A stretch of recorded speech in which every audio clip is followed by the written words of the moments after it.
ధర్మం ప్రేక్షకులకు నమస్కారం. కోటి పార్థివలింగ మహాయజ్ఞం ప్రత్యేక కార్యక్రమానికి స్వాగతం, సుస్వాగతం.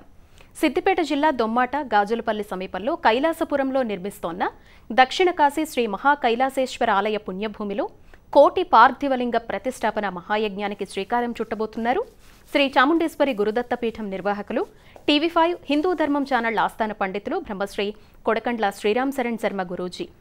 ఆలయ నిర్మాణం తలపెట్టిన నాటి నుంచి భక్తులందరినీ అందులో భాగస్వామ్యులు చేస్తూ ఎన్నో అద్భుత కార్యక్రమాలతో ముందుకు తీసుకువెళ్తున్నటువంటి గురువుగారు ఇప్పుడు కోటి పార్థివలింగ మహాయజ్ఞ కార్యక్రమానికి సంకల్పించారు.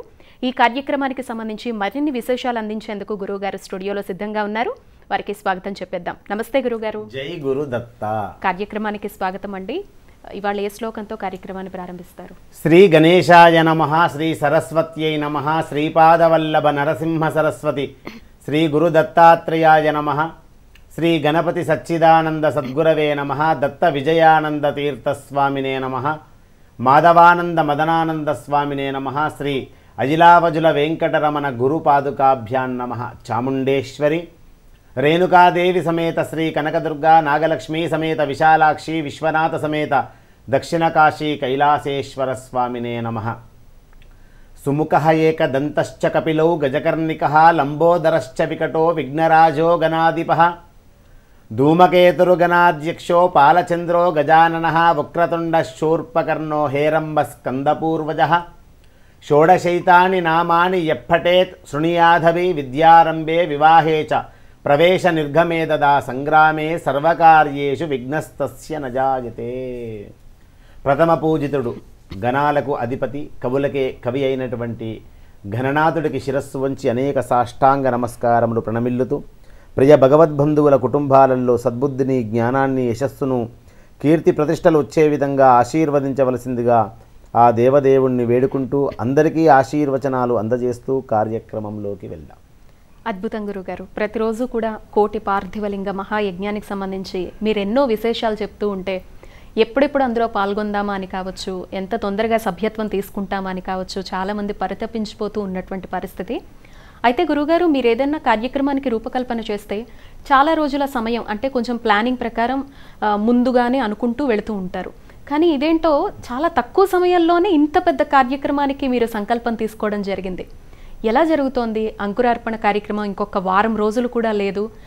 ఎలా ముందుకు వెళుతోంది? స్పందన ఎలా ఉంది? కోటి లింగాలకు సంబంధించినటువంటి అంకురార్పణ జరగబోతోంది. ఎలా ముందుకు వెళుతోంది? వాస్తవానికి కార్తీక మాసంలో కార్తీక దీపోత్సవం అని అక్కడ కార్యక్రమం చేశాం. ప్రతి కార్తీక మాసంలో ఏదో ఒక చోట మరి కోటి ఒత్తుల పూజలు చేయడము, లేదా 1,00,000 ఒత్తులు వెలిగించడము, కోటి ఒత్తులు ఒకేసారి వెలిగించడము, లేదా కార్తీక మాసాంతము రోజు కూడా కార్తీక కైలాస దీపోత్సవము లేదా ఆకాశ దీపము, కార్తీక మాసాంతం రోజులు కూడా పరమశివుడికి ప్రదోషకాలంలో అభిషేకం చేస్తూ ఉన్నాం. ఈ సంవత్సరము మన దక్షిణ కాశీ కైలాసేశ్వర ఆలయంలో మనము శంకుస్థాపన ఆరంభమైనప్పటి నుంచి నర్మదాభానేశ్వరుని పెద్ద లింగం తెచ్చిపెట్టాము. ఎందు గురించి అంటే అది తెచ్చిపెట్టింది మనంగా, స్వామి అక్కడ వచ్చేసాడు అంతే. ఆ రోజు నుంచి ప్రతి సోమవారం నేను వెళుతూ ఉన్నాను. ఈ కార్తీక మాసము కూడా మాసాంతం రోజులు అభిషేకము చేస్తూ అక్కడ అద్భుతమైనటువంటి కోటి ఒత్తుల పూజ అనేటువంటి కార్యక్రమం పెట్టినాం. అప్పుడు ఆ స్వామికి ప్రదోషకాల సమయములో ఏకకాలములో కోటి ఒత్తులు వెలిగించిన మరుక్షణమే ఆ కాంతులల్లో ఆ కైలాసేశ్వరుడు విరాజిల్లుతూ ధర్మపత్ని సమేతుడైనటువంటి పార్వతీ సమేతంగా ఎంతో ఆనందంగా ఉన్నట్టు కనబడ్డది వాస్తవానికి. అప్పుడు వచ్చినటువంటి ఆలోచన, అంటే వాస్తవానికి కార్తీక మాసము పౌర్ణమి మాస శివరాత్రి రోజు వచ్చినటువంటి ఆలోచన. ఎప్పుడైతే మనం కార్తీక మాస శివరాత్రికి ఈ సంవత్సరం నిజామాబాద్లో కళ్యాణం చేశామో అప్పుడు నిర్ణయించుకున్నాం అభిషేకం తర్వాత ఖచ్చితంగా మనము కట్టేటువంటి నిర్మాణము జరుగుతున్నటువంటి దేవాలయములో కోటి పార్థివలింగాలు, ముందు కోటి లింగాలను విడివిడిగా ప్రతిష్టాపన చేయాలనేటువంటి ఆలోచనలో ఎన్నో రకాల ఆలోచించాము. కానీ కోటి లింగాలను విడివిడిగా మనం ప్రతిష్ఠిస్తే అది మామూలు విషయం కాదు. ఒకటి, మనము జలధార ప్రియో శివ, ఆ మహాదేవుడికి ఎలాంటి పూజ చేయకుండా కనీసము జలమైనా సమర్పించాలి. మరి ఒక లింగము, 2 లింగాలకు, 3 లింగాలకు జలములు సమర్పించగలుగుతాం. మరి ఇన్ని కోటి లింగాలను పెట్టాలన్నా మనకు స్థలం చాలా కావాలి. తదనంతరము కూడా అభిషేకం చేయాలంటే కూడా చాలా ఇబ్బందికరము అని చెప్పి మహాత్ములను, పండితులను, పెద్దలను, స్థపతులను, అలాగే మన గురువు గారిని, ఆ స్వామిని అందరిని వేడుకుంటే అప్పుడు ఒక అద్భుతమైనటువంటి విధానము మనకు రూపకల్పనగా వచ్చింది. అదే ఈ కోటి పార్థివలింగ మహాయజ్ఞము. అంటే మనిషిగా మానవుడిగా జన్మించిన తర్వాత పార్థివలింగానికి అభిషేకం చేయకుండా ఉండకూడదట. అది ఇప్పుడు మీకు అవకాశం వచ్చింది కాబట్టి ఆలయ నిర్మాణంలో మీ నక్షత్రం ప్రకారమో లేదా సహస్రలింగార్చనలో కానీ, మహాలింగార్చనలో కానీ, కైలాసార్చనలో కానీ నక్షత్రాల ప్రకారం మీకు సభ్యత్వం తీసుకుంటున్నారు, చేరుతున్నారు. ఆలయ నిర్మాణం ఉంది కాబట్టి ఈ అవకాశం ఉంది. ఒకవేళ ఆలయ నిర్మాణం లేదనుకోండి, లేకున్నా కూడా ప్రతి మానవుడు ఖచ్చితంగా పార్థివలింగ అభిషేకము అది నదీ ఒడ్డున కానీ, లేదా ఒక మహాపుణ్యక్షేత్రంలో కానీ, లేదా కనీసము మీ గృహలక్ష్మిలో కానీ ఖచ్చితంగా ఏదో ఒకరోజు పార్థివలింగానికి అభిషేకం చేయాలి అనేటువంటి గ్రంథాలలో శివపురాణం అనేటువంటి గ్రంథం మనకు చెబుతూ ఉంది. మరి పార్థివలింగానికి అంత ప్రాముఖ్యత. కలియుగంలో ఎన్ని లింగాలు పెట్టినా కూడా లాస్ట్కు బంగారు లింగం పెట్టినా కూడా పార్థివలింగానికి అభిషేకం చేస్తేనే మనకు ఈ అద్భుతమైనటువంటి శుభ ఫలితాలు వస్తాయి. కాబట్టి ఎలా అని ఆలోచించుకున్న సమయంలో మరి వలిమీకి అంటే ఆ పుట్ట దగ్గర ఉన్నటువంటి మట్టి అది కూడా రాగడి మట్టి ఉండాలి, అది కూడా నలుపుగా ఉండాలి. ఎందు గురించి అంటే శివుడికి నలుపు అంటే చాలా ఇష్టం. ఆ రాగడి మట్టి తెచ్చి అందులో శతాష్టోత్తర మూలికలను జోడించాలి. చాలా కష్టమైనటువంటి పని. ఎలా అని కార్తీక మాసం తర్వాత మార్గశిర మాసము, పుష్యమాసం ఇలా ఆలోచించుకుంటూ ప్రతిసారి శివుడి యొక్క అనుజ్ఞ తీసుకొని ఏది ఏమైనా సరే ప్రయత్నం అయితే చేద్దాం. ప్రయత్నంలో లోపం లేకుండా మనం చేస్తే కార్యసాధన ఖచ్చితంగా అవుతుందనేటువంటి నమ్మకం నాకుంది. ఎందు గురించి అంటే ఈరోజు వరకు జరిగినటువంటి కార్యక్రమాలలో మనము ఇన్ని సంవత్సరాల నుంచి చేసేటువంటి క్రతువులలో ఎన్ని ఆలోచించినా కూడా ఆ స్వామి దయతోటే మనకు ఎటువంటి ఇబ్బందులు లేకుండా ఖచ్చితంగా పూర్ణాహుతి చేసుకొని ఆ యొక్క పుణ్య ఫలితాన్ని భగవద్బంధువులకు విశ్వానికి అప్పచెప్తున్నాము. అలాగే మొదలు పెడదాము. ఎందుకు అధైర్యం ఎందుకు ఉండాలి? మనకు ధైర్యే సాహసే లక్ష్మి అన్నారు. సాధనాతు సాధ్యతే సర్వం అన్నారు. సాధన చేసుకుంటూ వెళితే ఆ పరమశివుడు అమ్మవారు మనకు ఏదైనా ఒక అవకాశం కల్పించి శక్తినిస్తాడు. నిజంగా అలాగే జరుగుతుంది. సుమారుగా 2 మాసాల లోపే మనకు సుమారుగా ఇప్పటికి 70 లక్షల పార్థివలింగాలు ఇప్పటికి తయారయ్యాయి. మొన్నటి వరకు కాశీ నుంచి తిరిగి వచ్చినటువంటి పార్థివలింగాలు 54 లక్షలు. ఆ తర్వాత ఇంకా 15 లక్షల లింగాలు ఇప్పటికి తయారైపోయాయి. అంటే సుమారుగా ఇంకొక నెల 15 రోజులలోపు కోటి పార్థివలింగాలు కైలాసపురంలో రెడీ ఉంటాయి. అయితే ఇంత అద్భుతంగా ఇంత తొందరగా కోటి పార్థివలింగాలు తయారు చేయాలంటే కనీసం నాకు తెలిసి 5 సంవత్సరాలన్నా కావాలండి. కానీ ఇంత తొందరగా తయారవుతున్నాయంటే భగవద్బంధువులు సహాయ సహకారాలు అందిస్తున్నారు. చాలా అద్భుతంగా క్రియ జరుగుతుంది అక్కడ. అందుకే ఈ కోటి పార్థివలింగ మహాయజ్ఞము అందరికీ అవకాశం ఇవ్వాలనేటువంటి ఒక సదుద్దేశముతో ఆ పార్వతీ పరమేశ్వరుల యొక్క అనుజ్ఞ మేరకే మనము ఈ కార్యక్రమాన్ని చేపడుతున్నాం. ఇంకొక విషయం సంతోషి గారు, ఎన్ని దేవాలయాలు కట్టండి ఒక ఎత్తు, కానీ పురాతన దేవాలయాన్ని జీర్ణోద్ధారణ చేస్తూ నూతన నిర్మాణము గనక మనము చేస్తున్నాము చూడు, అది మహాద్భుతం. ఎందు గురించి అంటే 400 సంవత్సరాలు చరిత్ర గల ఆ మహాపుణ్యస్థలిలో మళ్ళీ జీర్ణోద్ధారణ చేస్తూ మళ్ళీ ఆలయ నిర్మాణము ప్రారంభిస్తూ కోటి పార్థివలింగ మహాయజ్ఞమును, కోటి పార్థివలింగాలను స్వామివారికి సమర్పించి ఆ పైన నిర్మాణము చేసి ఆ పైన అద్భుతమైనటువంటి మహాదేవుణ్ణి ఏర్పరుస్తున్నామంటే అక్కడ ఎన్ని శక్తులుంటే, ఎంతమంది దేవతల యొక్క ఆశీర్వచన బలముంటే ఈ కార్యక్రమం జరుగుతుంది. అందుకే జీర్ణోద్ధారణ దేవాలయాలలో తెలియని శక్తులు ఎక్కువగా ఉంటాయి. ఇది ఖచ్చితమైనటువంటి మాట. దేవాలయాలు కట్టేవాళ్ళు చాలామంది ఉన్నారు.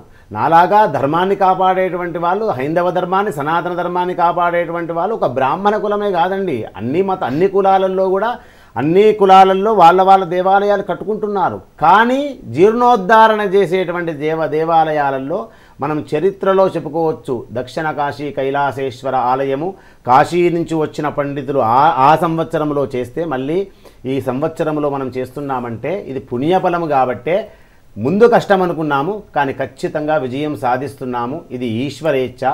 శివుడి ఆజ్ఞ లేనిది ఏది జరగదు. ఆయన అనుగ్రహం నిండుగా ఉంది కాబట్టే కోటి పార్థివలింగాలు కైలాసపురములో ఒక నెల 15 రోజులలో పూర్తి కాబోతున్నాయి. అందరి భగవద్బంధువులకు కూడా ఒక డేటు, ఒక తేదీ, ఒక తారీఖు ఏది అంకురార్పణ ఎప్పుడు చేస్తున్నాము? శివరాత్రి.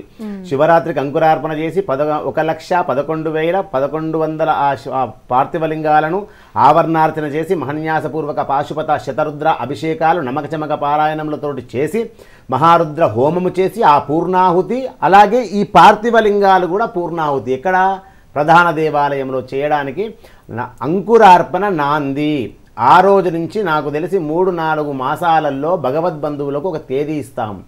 ఆ తేదీ ప్రకారము ఆరుద్రా నక్షత్రము కానీ, మాస శివరాత్రి కానీ, లేదా సోమవారము కానీ, లేదా ఒక శుభతిథి కానీ ఒక మంచి రోజు చూసి ఎంతమంది భగవద్బంధువులు సభ్యత్వం తీసుకున్నారో వారి నక్షత్రాల ప్రకారం కావచ్చు, లేదా ఈ అర్చనల ప్రకారం కావచ్చు, ఎవరికి ఇబ్బందులు లేకుండా అందరికీ అనుసంధానంగా ఒక వసుదైక కుటుంబంలాగా చక్కగా స్వతహాగా వచ్చినటువంటి వాళ్లకు నేను దగ్గర ఉండి ఆ కార్యక్రమాన్ని చేసి ఆ పుణ్య ఫలితాన్ని వాళ్ళకి ఇస్తాను.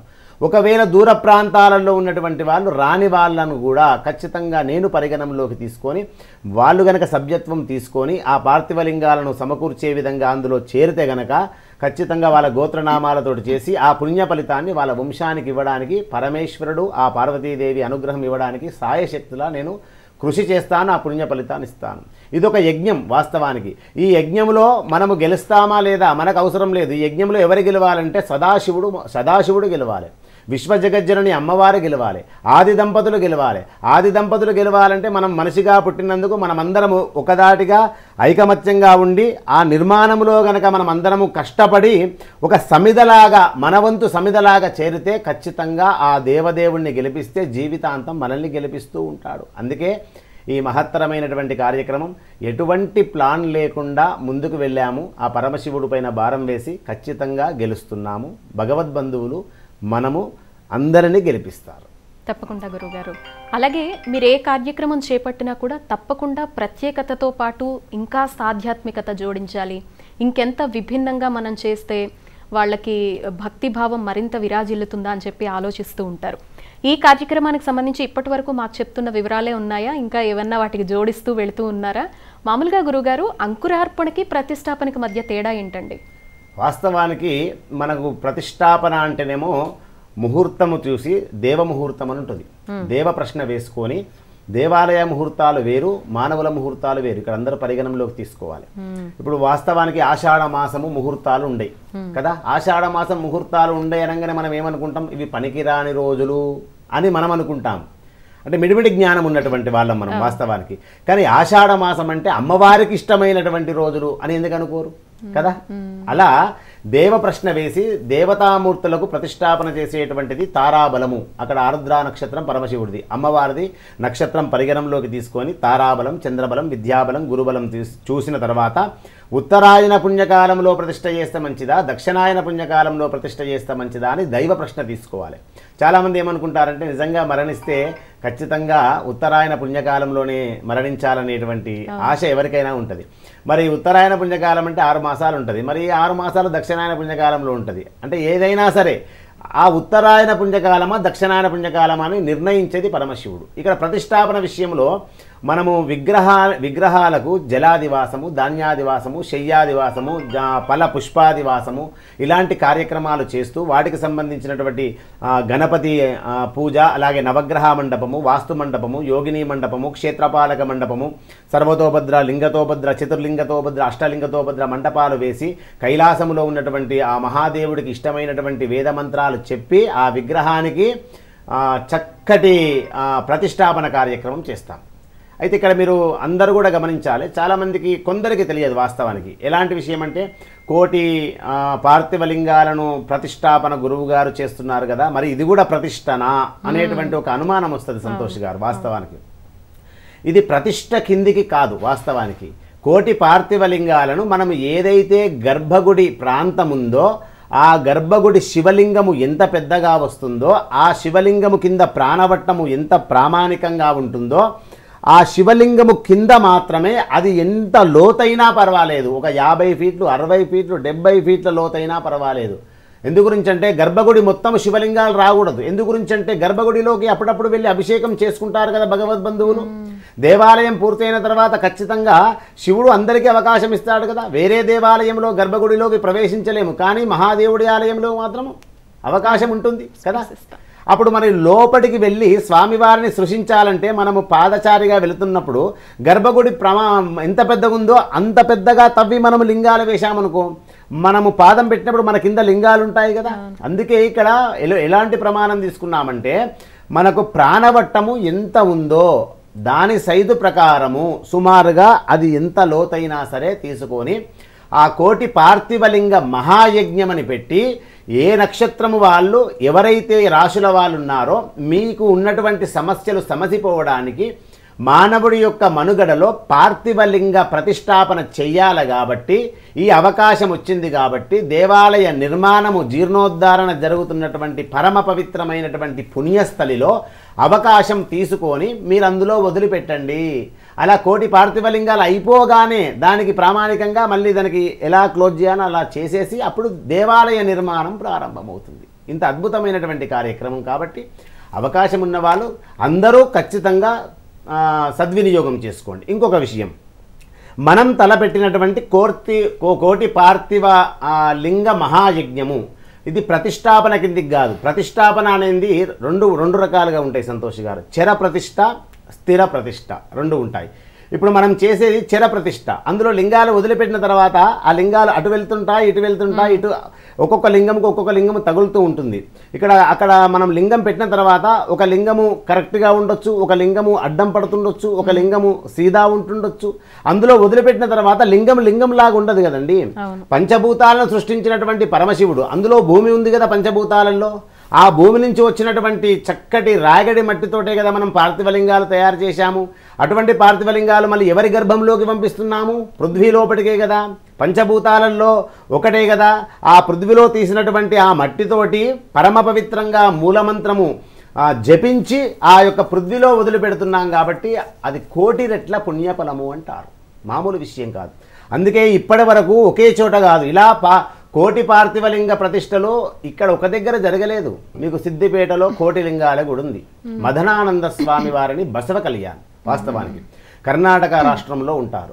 సిద్దిపేట తర్వాత మనం ఇప్పుడు కట్టేటువంటి దక్షిణ కాశీ కైలాసేశ్వరము దొమ్మాట గ్రామం అంటున్నాం కదా, దానికి సుమారుగా ఒక 6-7 కిలోమీటర్ల దూరంలో కోటిలింగాల గుడి కూడా ఉంది వాస్తవానికి. కానీ ఇప్పుడు కోటిలింగాల గుడి ఈ మల్లన్న సాగర్ ఏవైతే ఈ యొక్క వర్క్ జరుగుతుందో దాని వలన ఇబ్బంది అవుతుందని చెప్పి అక్కడ ఉన్నటువంటి మాధవానంద స్వామి వారు ఆ యొక్క దేవాలయం ఇబ్బంది అవుతుందని చెప్తే అప్పుడు ఉన్నటువంటి గవర్నమెంటు వేరే స్థలం కేటాయించి ఇక్కడ దేవాలయం ఉన్నా అక్కడ మళ్ళీ కోటిలింగాల గుడి కట్టారు.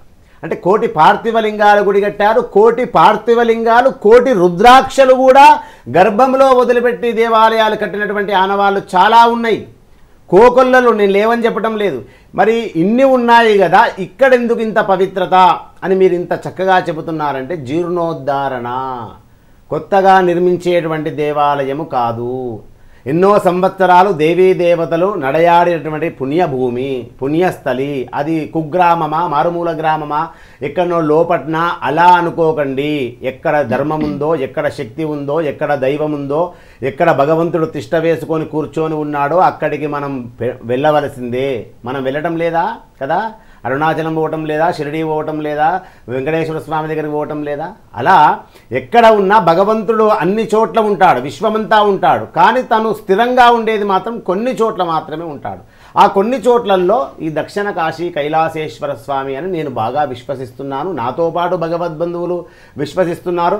ఈ విశ్వాసమే, ఈ నమ్మకమే ఒక విజయంగా, ఒక జయంగా మారుతుంది. ప్రతి కుటుంబానికి ఆది దంపతుల అనుగ్రహం ఖచ్చితంగా లభిస్తుంది. సంతోష్ గారు, గురుగారు, ఇంకా చాలా విశేషాలు తెలుసుకోవాలనుంది మీ ద్వారా. ఒక కాల్ తీసుకొని మాట్లాడదాం.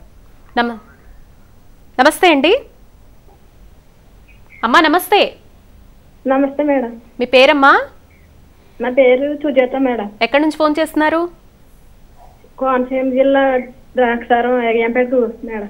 అమ్మా ఏమన్నా డేట్ ఆఫ్ బర్త్ ఉన్నాయా? ఆ అమ్మాయి గురించి అడగాలి మేడం. గురుగారితో మాట్లాడండి. అమ్మా జై గురుదత్త. జై గురుదత్త, శ్రీ గురుదత్త. గురువు గారు ఏమైందమ్మా, ఎందుకు బాధలో ఉన్నారలా? అమ్మాయికి నిశ్చితార్థం అయ్యి ఆగిపోయింది గురువు గారు.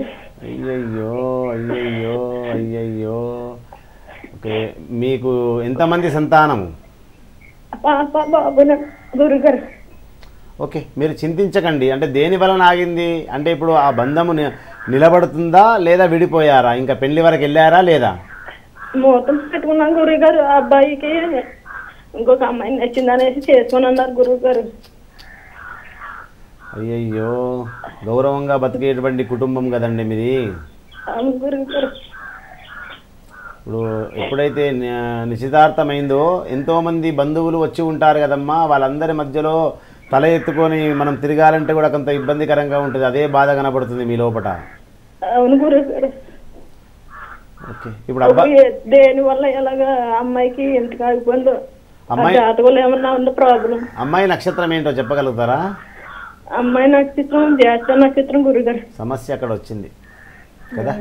మనం ఎన్నో మార్లు చెబుతున్నా కూడా భగవద్బంధువుల లోపల మార్పు వస్తుంది. ఇంకా రావాలి, ఇంకా రావాలి. ఒకప్పటి రోజులు కాదండి. ఒకప్పటి రోజులు ఉంటేనేమో మీరు అన్నట్టు నేను ఒప్పుకునేవాడిని. జ్యేష్ఠ నక్షత్రము అనగానే ఇక్కడ కొంతమంది భయపడతారు. వాస్తవానికి జ్యేష్ఠ నక్షత్రం అనగానే లేదు మామగండము, అత్తగండము, మరిదిగండము, భర్తగండము. ఇవి మనిషిగా పుట్టినటువంటి మనము ఈ ఆలోచనలో మార్పు రావాలి. ఒకటి. రెండవది, జాతస్య మరణం ధ్రువం. పుట్టినటువంటి వాడు ఏదో ఒకరోజు భగవంతుడి దగ్గర చేరవలసిందే.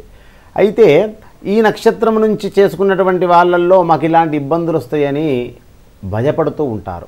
నాకు తెలిసి ఇప్పుడు ఆ అమ్మాయికి జరిగిన నష్టం ఏంటి చెప్పాలా సంతోష్ గారు? అబ్బాయి తరపున ఉన్నటువంటి పండితుల దగ్గరికి అబ్బాయి తరపున వాళ్ళు పెద్ద మనుషులు వెళ్ళి, అయ్యా ఈ అమ్మాయిని మేము వివాహం చేసుకోవాలనుకుంటున్నాము అని చెప్పగానే, జ్యేష్ఠ నక్షత్రం కదా ఎందుకు అడుగు ముందుకు వేస్తున్నావు అని చెప్పి ఉంటాడు. నాకు తెలిసి ఖచ్చితంగా జ్యేష్ఠ నక్షత్రం ఒకటి, మూలా నక్షత్రం ఒకటి, ఆశ్లేష నక్షత్రం ఒకటి. ఇవి 3 నక్షత్రాలు అనగానే చాలా భయపడతారు చాలామంది. కానీ నక్షత్రాధిపతి బుధుడు. జ్యేష్ఠ నక్షత్రంలో జన్మించినటువంటి వారికి వాస్తవానికి కాలసర్పదోషంలో అమ్మాయి ఉంది. కాలసర్పదోషం అంటే దగ్గరికి వచ్చిన సంబంధాలు వెళ్ళిపోవడము ఒకటి, లేదా సంబంధము ఖాయమైన తర్వాత ఇప్పుడు నిశ్చితార్థం అలా జరిగిన తర్వాత కూడా ఏదో సమస్య రావడం 2. ఈ కాలసర్పదోష నివారణ గనక ఈ జాతకులు గనక చేపించుకుంటే ఆ సంబంధము రావచ్చు, లేదా కుటుంబ గౌరవపరంగా మంచి సంబంధం వచ్చి నీకు మంచి రోజులు వచ్చే అవకాశం కూడా ఉంటుంది. కాలసర్పదోష నివారణ ఒక్క మారు చేపించండి అమ్మాయి పేరు మీద. అది మంగళవారమే చేపించండి, రాహుకాలంలో చేపించండి. తప్పకుండా మేలు జరుగుతుంది. ఎలాంటి ఇబ్బందులు రావు. ఆ పరిష్కారం చేసుకోండి తల్లి, సరేనా?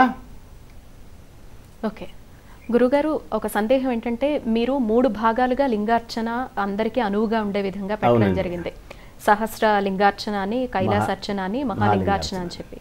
అయితే ఇందులో దేవతామూర్తులు నిబిడీకృతమై ఉండడం లాంటివి ఏమన్నా ఉంటాయి? అంటే దీని వెనుక ఇప్పుడు సహస్ర లింగార్చన అనగానే ఇందులో దేవతామూర్తులు ఉండటం, కైలాసర్చన అనగానే ఇందులో దేవతామూర్తులు ఉండటం, అలా ఏమన్నా ఆధ్యాత్మిక కోణాలు ఉంటాయా? మంచి ప్రశ్న. మనం ఈ రోజు నుంచి కొంత విషయాలు చెప్పుకుంటూ వెళ్దాం. భగవద్బంధువులకు విషయం తెలిస్తే ఇంకా సంతృప్తికరంగా ఉంటారు. అంటే ఖచ్చితంగా నేను ఈ పార్థివలింగాలలో ఇంత అర్థం ఉందా, ఈ అర్థము ఇందులో ఇంత జవాబుందా, ఇంత సత్యం ఉందా, ఇంత విజయాలు వస్తాయా అనేటువంటి ఆలోచన వస్తుంది. వాస్తవానికి సహస్రలింగార్చన చేసేటప్పుడు శివప్రోక్త కైలాస రహస్య మహాయంత్ర ప్రకరణ ప్రకారము లింగాలను అమర్చడము జరుగుతుంది. అది ఎలా అంటే శివప్రోక్త కైలాస రహస్య మహాయంత్ర ప్రకారమే సంతోష్ గారు. అదొక యంత్ర ప్రకారమే.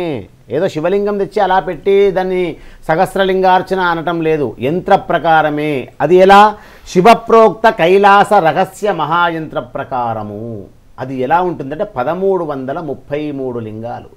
నిజ జీవితములో మనిషి ఆ కుటుంబము గనక ఒక్కసారి సహస్రలింగార్చన గనక చేసుకున్నారా, అనంతమైనటువంటి శుభ ఫలితాలు దేవదేవుడు మీకు ఇవ్వకపోతే అడగండి. అక్కడ విశ్వసించండి, విశ్వాసంగా నమ్మండి.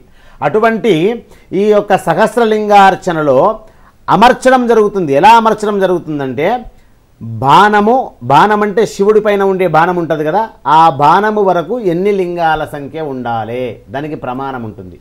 బాణము కింద ఏంటి? ప్రాణవట్టము. ఆ ప్రాణవట్టము ఎన్ని లింగాలు జత చేస్తే ఆ యొక్క రూపం వస్తుంది, ఎన్ని లింగాలు అమర్చడం జరుగుతుంది, అదొక విధానము.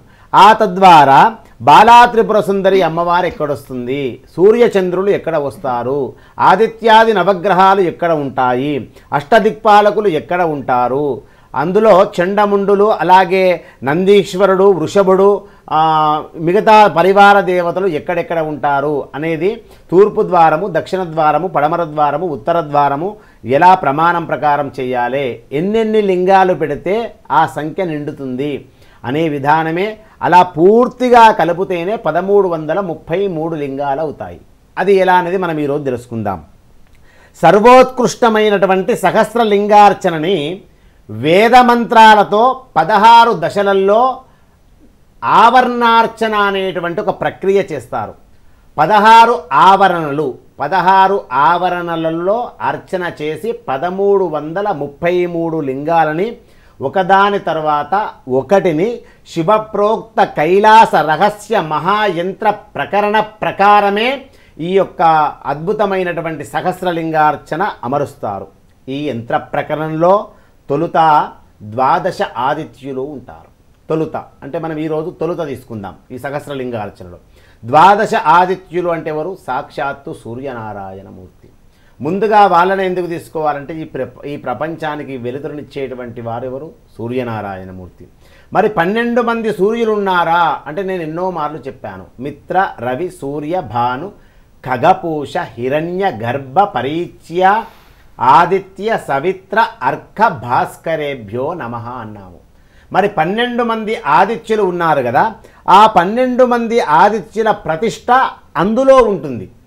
ఇందులో సహస్రలింగార్చనలో 12 మంది ఆదిత్యులను శివలింగా రూపములో మనము ఎక్కడ పెట్టాలి, ఏ ప్రాంతంలో పెట్టాలి అమర్చి పెడతాము. మీకు ఇంతెందుకండి, రేపు మహాశివరాత్రి రోజు 1,00,000 లింగార్చన జరుగుతుంది కదా, 100,000 లింగార్చన జరుగుతుంది కదా. ఖచ్చితంగా మీకు హిందూ ధర్మం ఆధ్యాత్మిక ఛానల్ TV5 ద్వారా లైవ్ ఇప్పిస్తాను కదా. మీరు ఆ ప్రకారము కనురెప్పగొట్టకుండా మీరు చూస్తే గనక మీకు ఆ విధానం అర్థమవుతుంది. అంత అద్భుతమైనటువంటి ప్రక్రియ. ఈ యంత్ర ప్రకరణలో తొలుత 12 మంది ఆదిత్యులు అన్నాం కదా. ఈ ప్రపంచములో మానవుడికి కావలసింది ఏంది? ప్రధానంగా ఆరోగ్యం. ఆరోగ్యాన్ని ఇచ్చేది ఎవరు? భాస్కరుడు. ఆరోగ్యం భాస్కరాదిచ్చేదంటాము.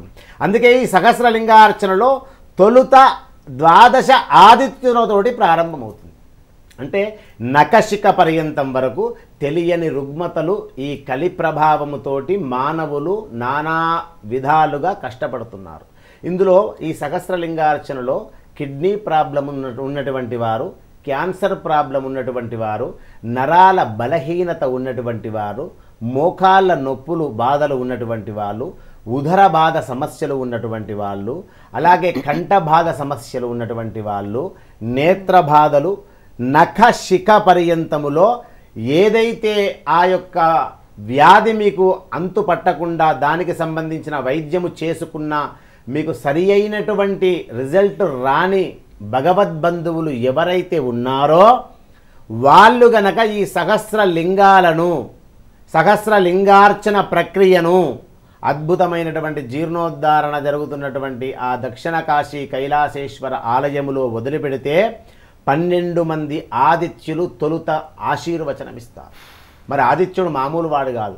సుందర ఛాయాధిపతే, కార్యకారణాత్మక జగత్ప్రకాశ సింహరాశ్యాధిపతే. సింహరాశికి అధిపతి. ఉత్తరా నక్షత్రానికి ఎవరు అధిపతి? సూర్యనారాయణమూర్తి. కృత్తికా నక్షత్రానికి అధిపతి ఎవరు? సూర్యనారాయణమూర్తి. ఉత్తరాషాఢ నక్షత్రానికి అధిపతి ఎవరు? సూర్యనారాయణమూర్తి. కృత్తికా, ఉత్తరాషాఢ నక్షత్రం వాళ్ళు గనక ఖచ్చితంగా ఈ అద్భుతమైనటువంటి ఆదిత్యుల యొక్క అనుగ్రహం లభించాలి. లేదా సింహరాశి వాళ్ళు. సింహరాశి అంటే మఖాపుబ్బా ఉత్తర మొదటి పాదం వాళ్ళు. సుందర ఛాయాధిపతే, కార్యకారణాత్మక జగత్ప్రకాశ సింహరాశ్యాధిపతే, ఆర్య వినుత తేజ స్ఫూర్తే, ఆరోగ్యాది ఫలద కీర్తే. వైద్యులకు అంతుపట్టని బీమారులు కూడా నయమయ్యే విధంగా ఈ సహస్రలింగార్చన ఖచ్చితంగా మనకు అండగా నిలుస్తుంది. ఇంతెందుకండి, మృత్తిక స్నానము అంటారు. మృత్తిక అంటే మట్టే కదా. మట్టిని శరీరానికి రాసుకొని స్నానం కూడా సంవత్సరానికి ఒకసారి చేయాలి. అది మామూలు మట్టి కాదు. పార్థివలింగము తయారు చేసి నమక పారాయణులతోటి అభిషేకం చేసి అదే లింగాన్ని హర హర మహాదేవ అనుకుంటూ శరీరానికి పూర్తిగా రాసుకొని స్నానం చేస్తారు. నేను చెప్తే కొంతమంది నవ్వుతారు. ఎగ్జాంపుల్ మీకు చెప్తాను. మీరు దత్తభక్తులు కాబట్టి గానగాపురంలో మీరు భీమా అమరజా నదిలో స్నానం చేసిన తర్వాత ఏ చెట్టు దగ్గరికి వెళ్తారు? ఔదుంబర వృక్షము.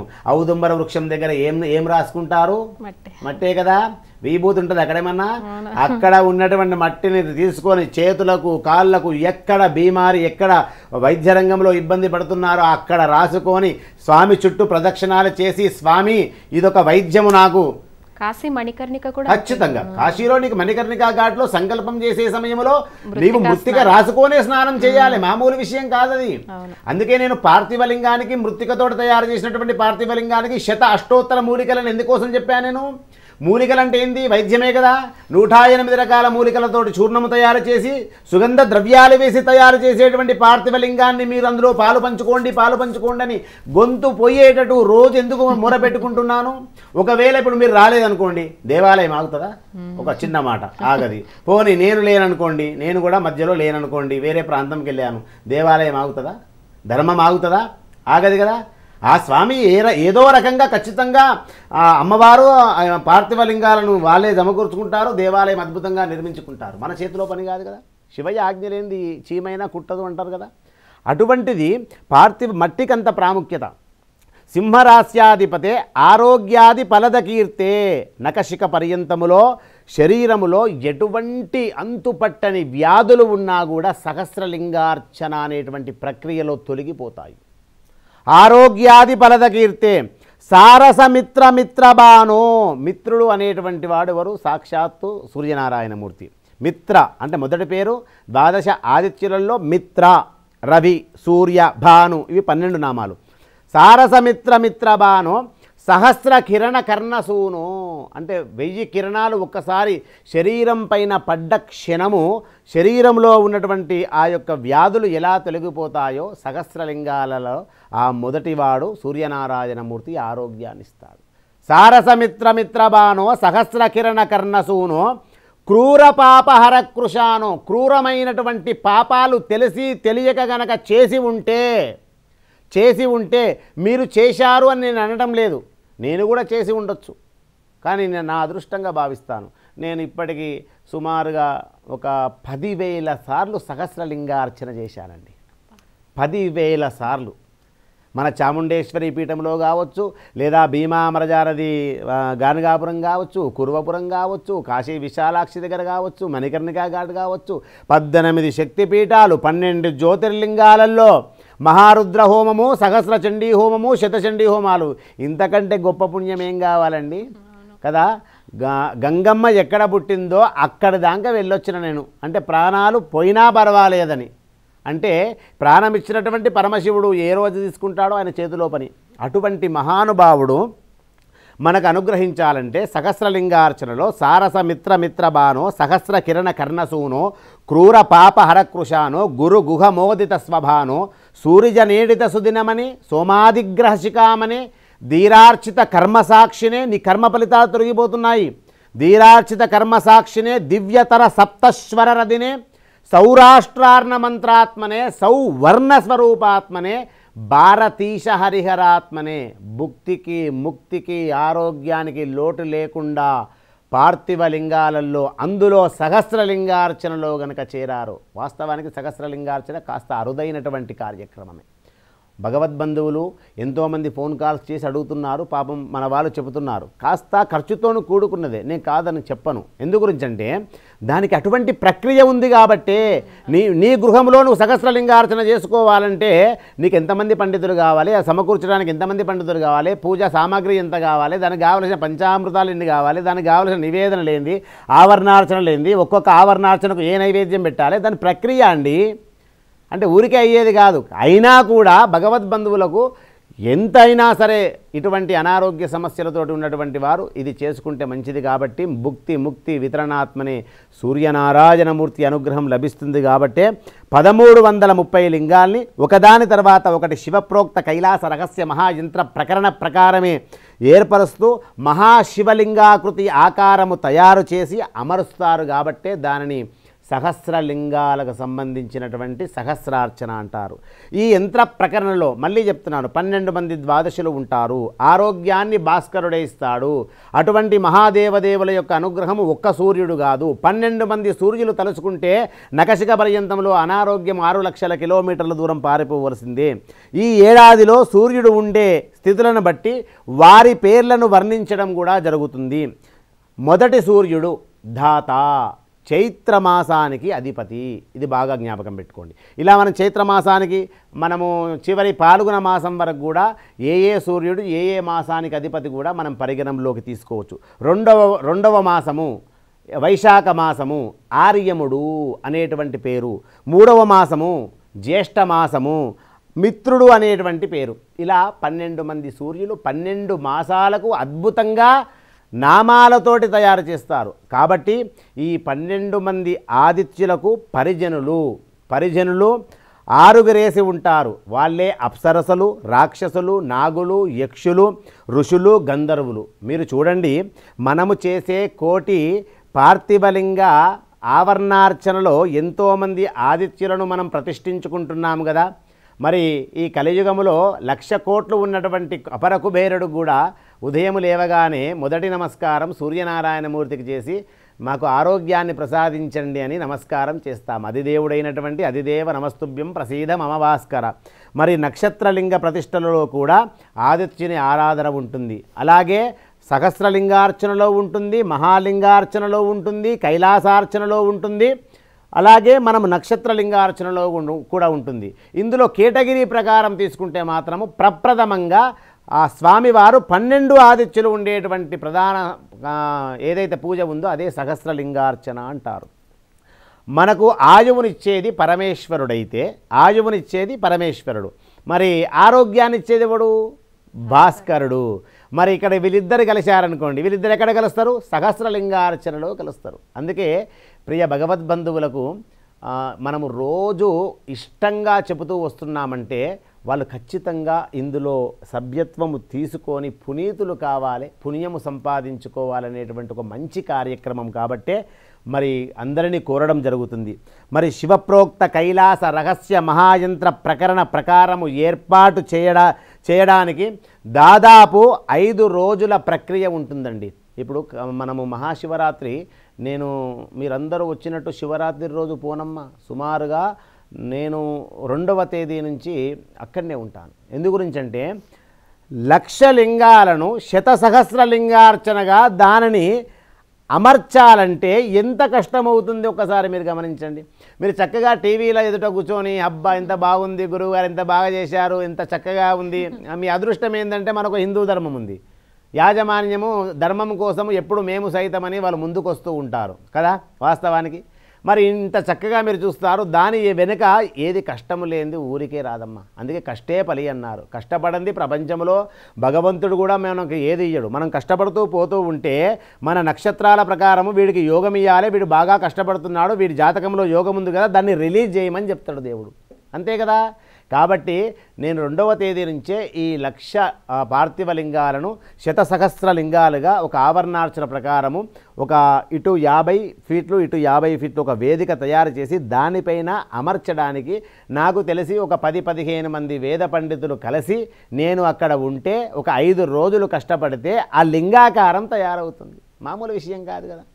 మరి అలా చేసి మొదటి రోజు అంకురార్పణ అన్నారు. ఆ అంకురార్పణ అంటే నాంది అంటే గంటం రోగించడము, శంకారావము. దేనికి? కోటి పార్థివలింగ మహాయజ్ఞానికి. ఏ రోజు శంకారావం పూరితం చేస్తున్నాం మనము?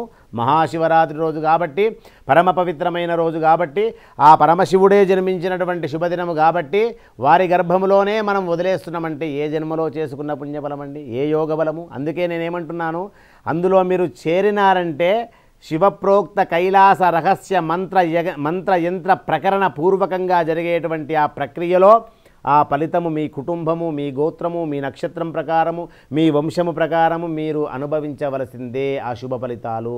ఇందులో ఎలాంటి మార్పు లేదు. శివరాత్రికి పూజ చేసిన ఆ యొక్క శివలింగాలను అందులో వదిలిపెట్టే ముందు నమక చమక పారాయణములు ఉంటాయి. సంతోష్ గారు, రోమాంచితం, నేను ఊరికే చెప్పటం లేదు, నేను మామూలుగా లైవ్లో కూర్చున్నప్పుడు ఈ విధంగా మాట్లాడతాను, మీకు తెలుసు. నేను పూజాది క్రతువులలో ఉన్నప్పుడు ఆ క్షణము నా మీద, నా శరీరంలో నిజంగా దేవుడు వచ్చేస్తాడు. నేను ఒకటే మాట అంటాను, నా రుద్రో రుద్రమర్చయేతు.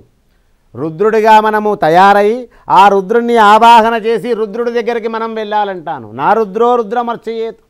దేహో దేవాలయ ప్రోక్తో జీవో దేవ సనాతన. శివుడు ఎక్కడనో ఉండడు, నీ ఆత్మలోనే ఉంటాడు. అంత గొప్ప భగవంతుడు.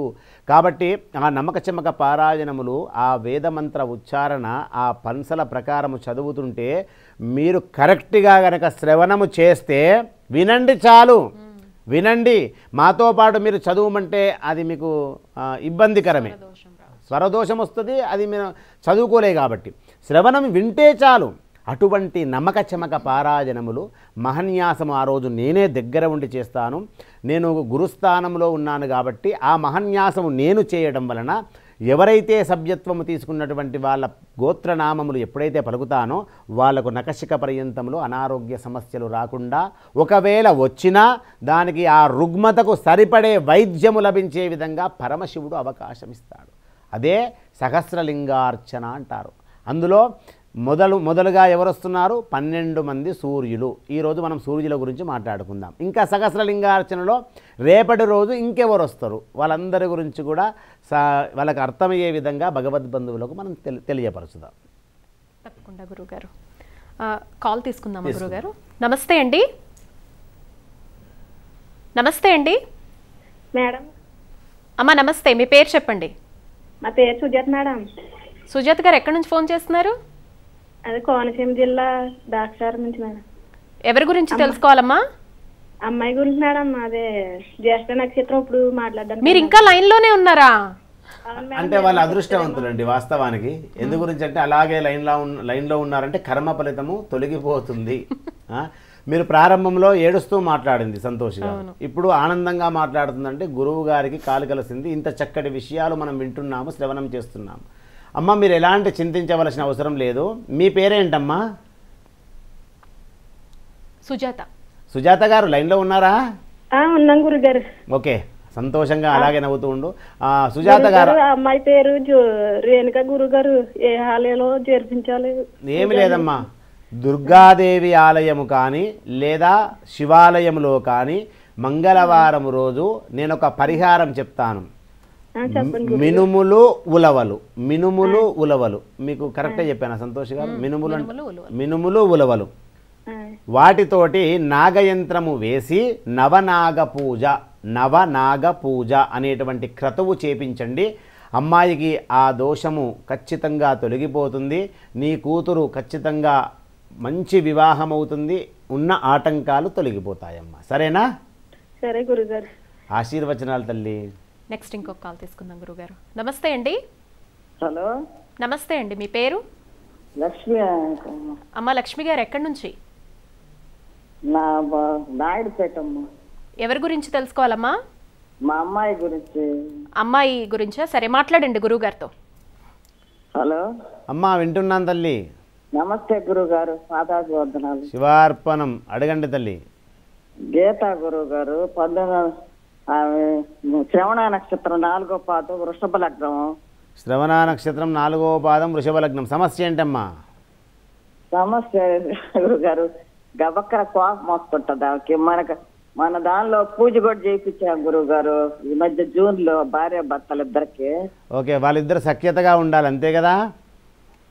సఖ్యతగా ఇంకా లేరు గురువు గారు. అది ఓకే, ఇప్పుడు దూరం ఉన్నారా, కలిసి ఉన్నారా, విడిపోయారా, ఏంటి విషయము? దూరంగా ఉండారు కానీ అయ్యేకి కూడా కొంచెం కోపం గురువు గారు. అయ్యేకి కుజ దోషం ఉండదు గురువు గారు. మీరు 12 పూజలు చేశారు జూన్లో. అవునమ్మా. అది కుజ దోషం ఉండదేమో అని ఆ రోజు అడగలేదు గురువు గారు మిమ్మల్ని. అంటే వాస్తవానికి ఇప్పుడు మనము ఒక పూజ 12 పూజలను పక్కబండి పెడదాం. కుజదోషము గనక ఉంటే వివాహము కంటే ముందే గనక పరిహారం చేయించుకుంటే భార్యాభర్తల మధ్యలో ఇబ్బందులు వచ్చి ఉండేటి కావు. ఒకటి. అయితే కుజదోషము ఉందా లేదా అది మనము పరిగణనలోకి తీసుకోవాలనుకుంటే మాత్రము చూడొచ్చు. ఇప్పుడు అమ్మాయి నక్షత్రము శ్రవణ నక్షత్రము వృషభ లగ్నం అని చెప్తున్నారు అంతే కదా మీరు? అవును గురువు గారు. వృషభ లగ్నము శ్రవణ నక్షత్రము నక్షత్రాధిపతి చంద్రుడు. కుజదోషం ఉందండి, కుజదోషం ఖచ్చితంగా ఉంది. అదే ఆ రోజు అడగలేదు గురువు గారు, మీరు 12 పూజలు చేశారు, నేను ఆ రోజు మిమ్మల్ని అడగలేదు. కోపం వస్తుంటారు గురువు గారు ఆమెకి. అంటే ఈ శ్రవణ నక్షత్రంలో జన్మించినటువంటి వాళ్ళు సౌమ్యంగా, ప్రేమగా, అభిమానంగా, ఆప్యాయంగా పలకరిస్తారు.